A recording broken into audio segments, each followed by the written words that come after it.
My name is Crash Reed. I'm a lead UI UX designer on World of Warcraft. Hey, my name is Taylor Sanders. I'm an assistant lead encounter designer on the World of Warcraft team. There's a lot of stuff coming in this update. Your updates have gotten bigger every single time, almost to the point where there's not as big an expansion, but pretty big. Can you talk about some of the new quest content that people will be experiencing in this new update? With this update, obviously we're going to be looking at making this tree we've got the seed from during Shadowlands and so we want to make sure that we can grow this tree without it being destroyed, without it being attacked. The tree's name is Amir Drasil, and it is the new world tree being born. It's from a single tier, obviously from the sister of Elune, or the sister Elune, and it's going to be empowering the souls of the Night Elves and everything coming together, all that culmination of all that stuff coming together. And we want to make sure that this thing can take root and have its chance to grow.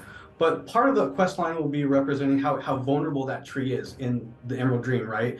It's going to have people trying to attack it. And so we want to make sure that we gather groups together and gather allies to protect that tree.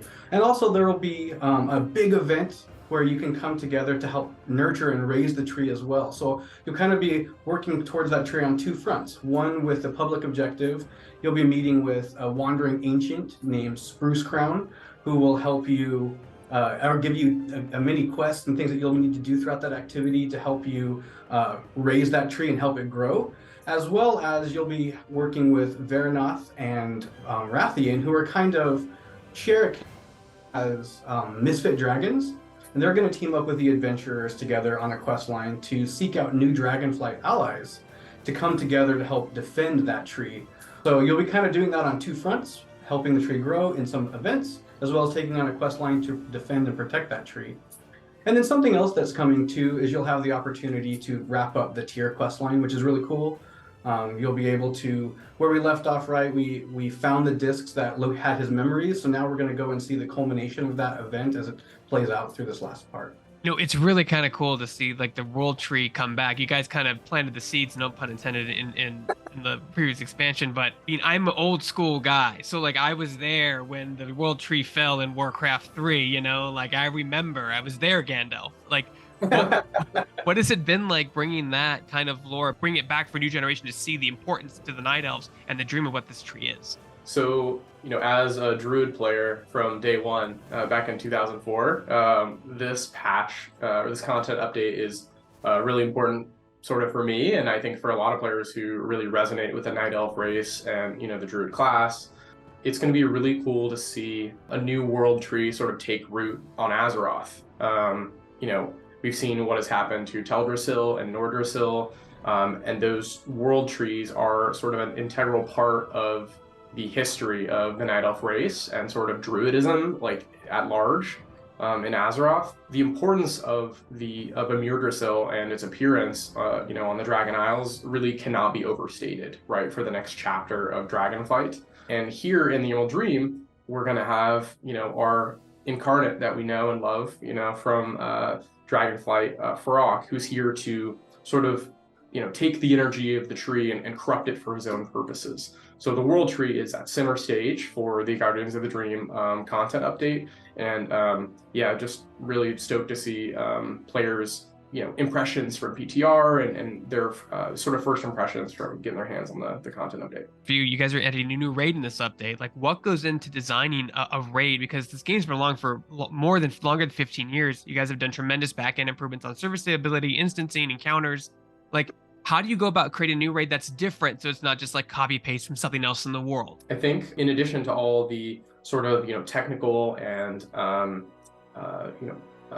gameplay problems that we have to solve anytime we go to a new space, with a new raid we're really trying to tell the story of World of Warcraft. One of the things that makes I think our raids so special in our game is their ability to link so closely to the core story and conflict at hand for the players and also for NPCs that we sort of know and love. Like in this patch, what will Farok's designs on the tree mean for Ysera and Marithra, etc. And so I think in the Guardians of the Dream update, our raid is called Amir Drasil, the Dream's Hope. And again, the tree is really the center stage here. We're going into the Wellspring Temple, which is sort of this temple that sort of nurtures the world tree and funnels energy into the world tree. And when we were looking at making that space, we thought, what are some incredible creatures that we could see, both from like sort of the Warcraft 3 Emerald Dream Druid era, but also Farok is going to be here with his allies. So we're going to be fighting, agents of the Druids of the Flame and the Sakali Jarden and Farok's primalist forces that he's rallied. So really trying to tell the story of why we're here in the Emerald Dream and what is at stake. Developing the raid has been a blast. The team's been having a lot of fun, collaborating with all kinds of people throughout the team to create the encounters. One thing we're very excited about, and we would love to get players' feedback on the PTR, is one of our fights is going to feature dragon riding.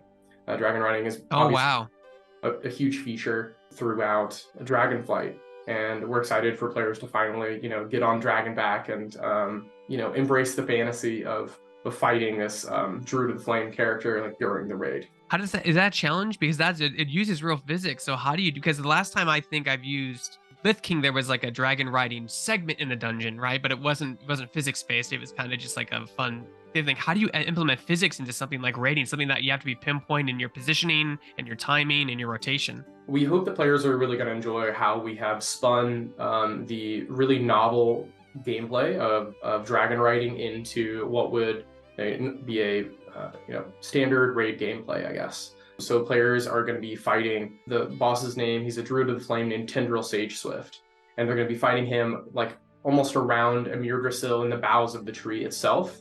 And they can sort of expect to be, fighting him one moment, and then the next moment he dives away, and players will have to, suit up on their dragon mounts and sort of like soar after him to get to the next area. We think we've melded things in a way that players are really going to enjoy. But again, this is something that we would, we're going to have appear on PTR, and we would love to get feedback on. Crash, for you, as a UX designer, I said in Shadowlands that you implemented this great tutorial that showed people kind of the game loop and the progress of how you do that. What are some of the challenges when you're in a major update patch? Because now Dragonflight is equally really easy to get into, but there are a lot of subsystems and mechanics and currencies and rotations and daily quests. Like, how do you make that approachable for someone who's coming into the game maybe for the first time or returning after many, many, many years? So on the UX side, we're all players ourselves too, so we're experiencing the same thing. So I think the first line of defense is always us talking to each other and trying to sort that stuff out. And then also we look at the players, what the players are going through, and we work with our user research team very closely. So they bring in a lot of information towards us. So what things players are struggling with, what they need help with, or how we can correct things or constantly try to stay ahead of and keep up with that type of thing. So you're seeing some changes coming to currencies like with the upgrade system. I think players responded very positively towards that. And so seeing more of that come together, I think is really cool. That's a perfect example of kind of seeing that in action. Same thing with like our UI revamps. As players talk about things that are unclear, trying to find things that they can find. For example, as part of our UI revamp that's coming, in a continuation with that, we're now changing all the drop downs. I think if you look in the drop downs right now, there's like 5 to 6 different types of drop downs. So just unifying that, it's simple. It's a very small thing, but just trying to even find small things like that to unify and clean it up. The game is a very old game with a lot of things going on. So just where can we shore up those things as much as possible and keeping a solid eye on all that stuff. And feedback is super, super important.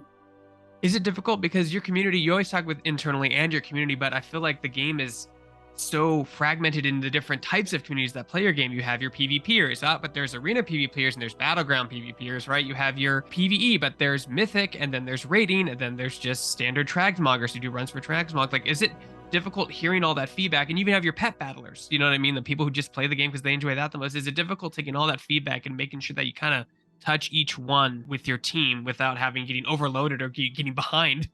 Definitely. I think the challenge is always just scheduling and making sure that we tackle these things in the right order of importance and making sure that we get to each of them. We're lucky enough that we have quite a large team, and that team actually has a lot of people that are just genuinely focused on a lot of those things. So we have some people that are super passionate about PvP, and that's really, really helpful because they can give us that input. But then we have other people on our team that aren't necessarily so into PvP, but it's great to get their feedback too, because they can tell us where their hangups are at. And so we have a large enough team that we can kind of play each of those things and then take that feedback and kind of work with it. But yeah, you're right. The game is quite large, so trying to keep track of everything is something that we're constantly keeping up with. Yeah, one of WoW's strengths really is that you can play it in a lot of different ways, as you mentioned, Greg. So it's always great to hear from players who are really invested in one type of content, whether it's pet battles or PvE or PvP. It's great to hear from them about their passionate feedback and be able to address their feedback and issues where we can. Now you do have a new zone in the game. Now you've kind of stressed that it's not a huge zone, but it's definitely bigger than some of the other zones you've made before. Taylor, as an encounter designer, how do you go about?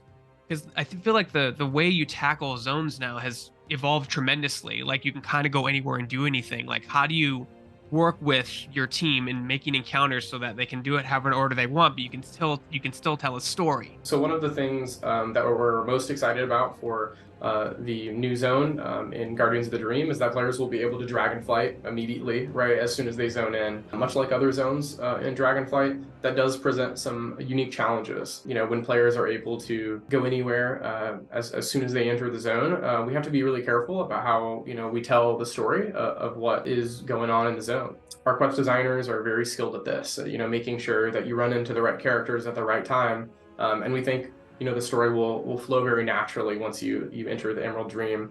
Players will also have an opportunity to sort of, if they want to take off and explore on Dragonback, they can, swoop through grottos and between trees to their heart's content. You guys also are adding like a bunch of new cosmetics to the game as well in terms of like gear sets and mounts. There was this awesome owl mount that I absolutely want, but you're also introducing more dragon riding mount customizations. Can you talk about what goes into those customizations and some of the new things you'll show off in this new update? I can't dive into too deeply as to the motivations for that since I don't work on that team itself, but I can talk about some of the things that are coming to Dragonflight, some of the customization. So if you were someone who was able to unlock the Grotto Netherdrake mount, you'll have some new manuscripts coming that will provide more customizations in the rostrum for you to actually customize that mount even further, as well as for anyone who completes the quest line, the main campaign quest line, they'll be unlocking the new Fairy Dragon mount, which is also will have customizations in the rostrum. And then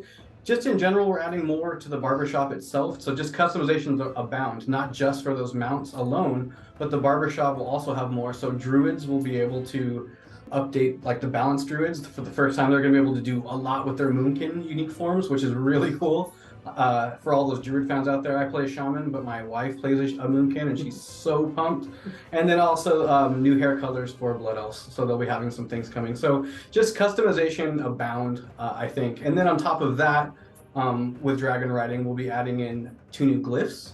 So you'll be adding, with those glyphs, you'll be able to swift skim, which will kind of let you get really close to the ground and pick up some cool speed while you're on the ground. We're really close to that. And it's a passive, as well as Wind's Respite, which will allow you to, after using that aerial halt when you want to stop, you'll be able to hover in place for a little bit and float for a little while, give you a little more control when you're stopping. So just in general, we're doing a lot with those customizations with dragon riding. I think it's been super, super popular. I feel like I don't take taxis anymore. I just rocket everywhere all the time, just like as fast as I can. So yeah, more races coming. Just so much with dragon riding. You guys are also making improvements to your universal upgrade system. Can you guys talk a little about those improvements? With the introduction of the armor upgrade system in Embers of Neltharion, we've heard a ton of excellent player feedback about how players have sort of started experiencing this and what they like and dislike about the system. Overall, I think our focus for Guardians of the Dream was to maintain player agency in terms of how they upgrade their gear and feel like they can really have control over how to target upgrades, but also simplify the system. We understand that it can be a daunting to have all types of different crests and fragments in your inventory, and at least or I guess at worst it clutters up your bags to a point where they become a little unusable. We've really aimed our updates at trying to simplify some of the currencies that you have while still maintaining a lot of player agency in terms of how they upgrade their gear.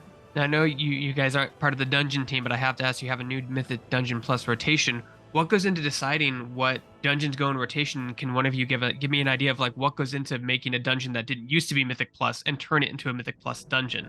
I think there's a misconception that it's just like, oh, you drag it into something and it spits out some numbers and then it's done, but there's got to be hand tuning in there somewhere. Yeah, so just to clarify, actually, I am part of the Dungeon Array team. Our team has been working very hard on updates to the Mythic Plus pool for Season 3.